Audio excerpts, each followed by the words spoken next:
আমরা সংসদে বলেছি যে জুলাই সনদটাকে এমনভাবে উপস্থাপন করা হচ্ছে বিরোধী দল থেকে যে আমাদেরকে আর বিরোধী দলকে একটা মুখোমুখি পর্যায়ে নিয়ে যাচ্ছে। যেমন আমরা জানো জুলাই সনদের বিরুদ্ধে, আমরা জুলাই সনদকে মানি, আমরা ওই প্রত্যেকটা দফাকেই সম্মান করি। আমি আগেও বলেছি যে জুলাই সনদের স্পিরিটটাকে আমরা আপলিফট করব, একই সময় আমরা সংবিধানকেও রেসপেক্ট করব। আমরা আমাদের মতো করে করব। মাননীয় প্রধানমন্ত্রী এটা আশ্বাস দিয়েছেন, স্বরাষ্ট্রমন্ত্রী দিয়েছেন, আইনমন্ত্রী দিয়েছেন।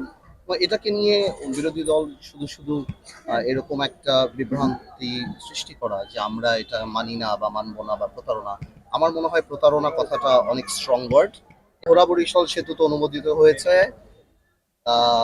ভোলা বরিশাল সেতু আমরা আগে থেকেই আনঅফিসিয়ালিও কথা বলেছিলাম, পার্লামেন্টেও কথা বলেছি, ইনশাল্লাহ এটা হয়ে যাবে।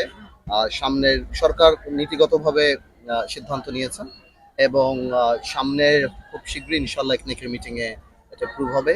মেডিকেল কলেজের ব্যাপারটাও আমরা আহ, মোটামুটি সরকার অনুমোদন দিয়েছেন, মেডিকেল কলেজ হবেন এবং এটা মানে সবচেয়ে আনন্দের ব্যাপার ইনশাল্লাহ ভোলা সদরেই হবে।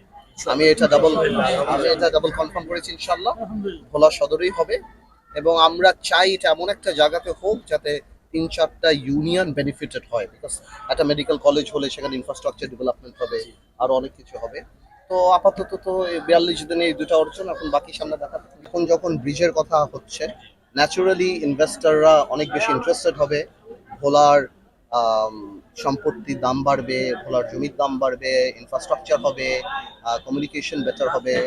আর সবচেয়ে বড় কথা, আমি আগেও যেটা বলেছি, এটা আমাদের মৌলিক অধিকার।